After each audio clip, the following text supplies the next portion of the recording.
Thanks, Sandra. Good afternoon, everyone. And if we go through to the next slide.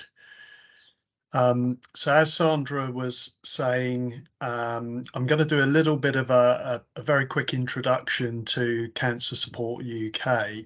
The main focus of the next 10 minutes or so will be to talk about the Cancer Coach service. So Cancer Support UK, a UK charity, has been operating for almost 20 years. And the purpose of the organisation is a focus around providing emotional and practical support to individuals during and after their cancer treatment. And we do this through a number of different services that we provide. So we offer a range of free cancer kits to anybody undergoing any type of cancer treatment, and they're based around 4 different types of kit. One is for we call it a kids kits, but it's for primarily age 16 and under. We do a comfort kit, which is again primarily for age 65 and above. And then we do a chemotherapy kit, and we do a standard cancer kit.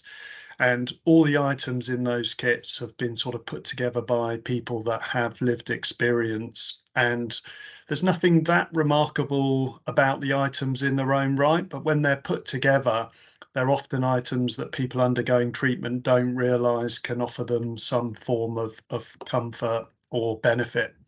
So it's often less about the practical side is obviously an element, but there's a big emotional part to receiving those kits as well, which is very much aligned with the purpose of the charity.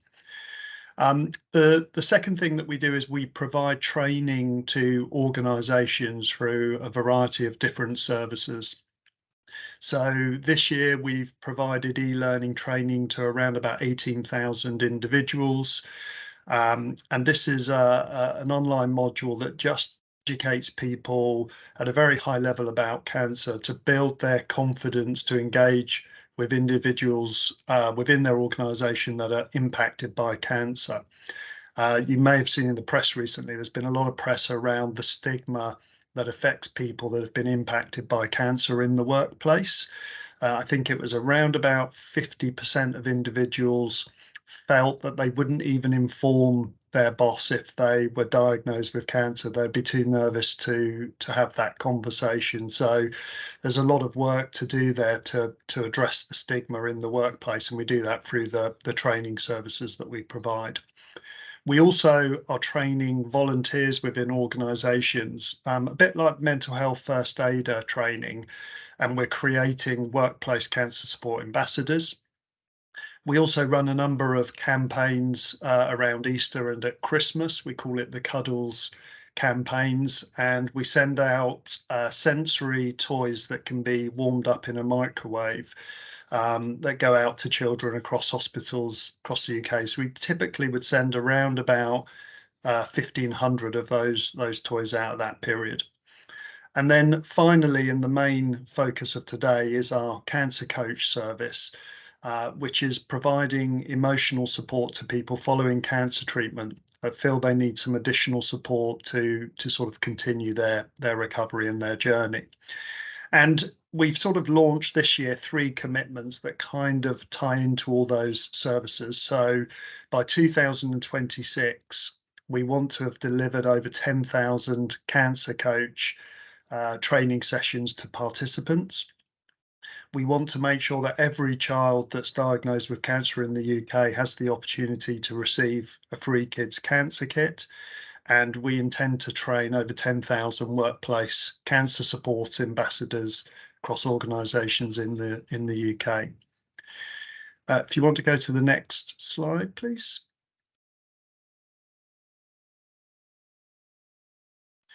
So what is Cancer Coach? And there are many services out there, and you'll all be aware of different services and come across them from time to time, different charities, etc. So it's worth pointing out some of the things that make Cancer Coach unique. So like many services, we run a series of 6 weekly support group sessions. But importantly, with Cancer Coach, it's a peer support group session, which is really important in terms of what we're trying to achieve and what we're trying to deliver. Each of these would be run by our own trained cancer coaches, and I'll talk a bit more about those a bit later on. And it's a very structured 6 weeks that we take them through. It, in terms of who's applicable to Cancer Coach, it's anyone over 18. Typically, it's people who have been diagnosed with a stage 1 to 3 cancer. So in terms of the numbers of people that this potentially would be available to, taking some research from Macmillan, they found that around about 78% of people who had had a stage 1 to 3 diagnosis and completed their physical cancer treatment had unmet emotional needs. And obviously that's a huge spectrum. There's a huge range there in terms of what that actually means. But we believe that there are tens of thousands of people that can benefit from some additional emotional support following their treatment. I was at a conference towards the end of last year where somebody from the NHS England actually talked about an understanding that there's an increasing problem that if you're not addressing the physical and the emotional requirements of treating people, then there's an understanding there's a greater risk that they are going to come back into the healthcare system. So it's important that we think about how we can support and address both sides of the treatment. In terms of the types of things that people will say typically as they join Cancer Coach, it's often talking about the guilt that they feel, and what they mean by that is that they've just been through an experience where, for people that haven't been through cancer treatment, there's a sort of understanding from people that actually once the physical treatment is complete, that they should feel fine. You know, they should feel overjoyed. They've been given a fresh chance, a fresh opportunity. And often people don't feel like that. You know, they're processing what they've been through. And because of the way that we will treat cancer, they often feel very different. You know, they may have been through physical surgery, etc. So they're starting to process what they've been through. And they talk about feeling very guilty about this and not wanting to talk to their family or their loved ones. And they will use phrases such as, well, I've already put them through enough. I can't now tell them that I'm not feeling particularly great. Now my treatment has so-called been successful. They often use phrases like falling over the edge of a cliff, and they often talk about how they feel anxious. They talk about grief, and often they talk about anger and how angry they feel for different reasons. You know, why me? We found that through research, 92% of people that complete the Cancer Coach course have a real fear and an anxiety that cancer is going to come back. So that's you know, maybe not that surprising, but you know, it's almost all of the people that are going through this have some degree of anxiety around that. Next slide, please.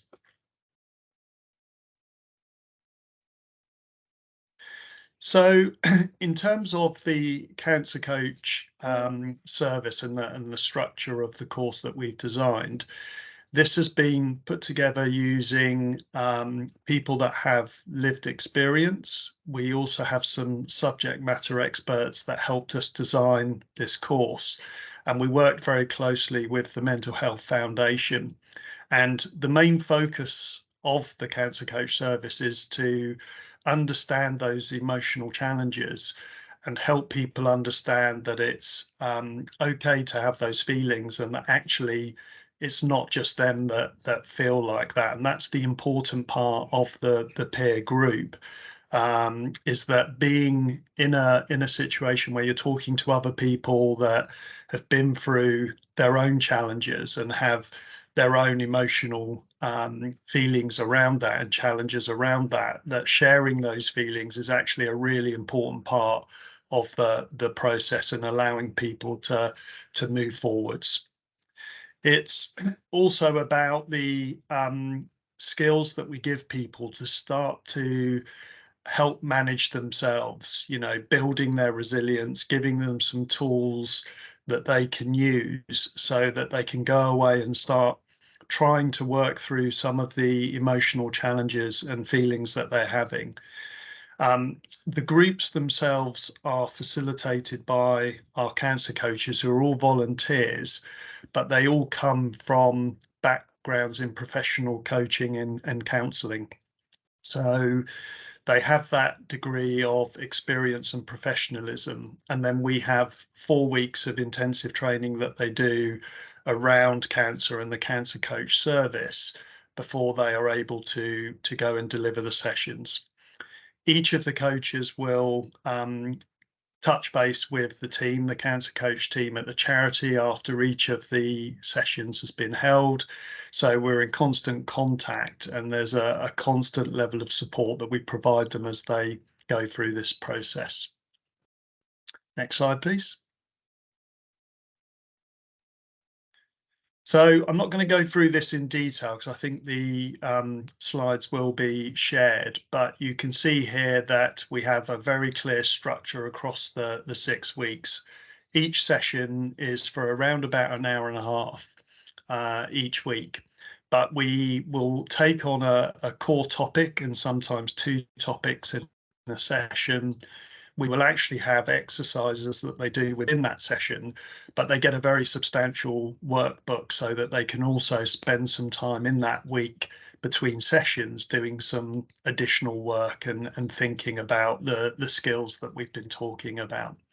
So week one is very much about building the relationships within the group and allowing each of them to tell their own story in a way that they're comfortable with, so that very quickly we find that the groups start to connect with each other, which is, again, as I say, an important part of this whole process. But as we move through into week 6, you can see that it's very much about making sure that they're able to think and prepare about the future and actually create a very clear plan for themselves that they can use to do that. Next slide, please. So in terms of when we run the cancer coach groups, we've got 6 cycles that we run. We typically put at the moment around about 500 people a year through the cancer coach service. But as of the start of this year, we've doubled the capacity. So part of the message really that I wanted to get across to people today is that we have, almost 500 places available. And really, the only way that we're going to fill those is by making sure people are aware of this service. And as I'll come on to, is making sure that in the right cases, people are referred on. But I'll talk a bit more about that. So we've already run the first cycle this year, halfway through the second cycle, and we're now already recruiting for cycle 3, which will start on the 8th of May. All of the sessions are delivered online, so using Zoom or Teams. In some cases where people don't like to use that type of technology, we will hold telephone groups, so we can do it over traditional telephone if required. But the benefit of that is that we can reach anybody really wherever they are. So it's a very accessible course. And it also means that it's very scalable. We have about 40 volunteer coaches, so we've got a lot of capacity and we can really scale this service up. Next slide, please.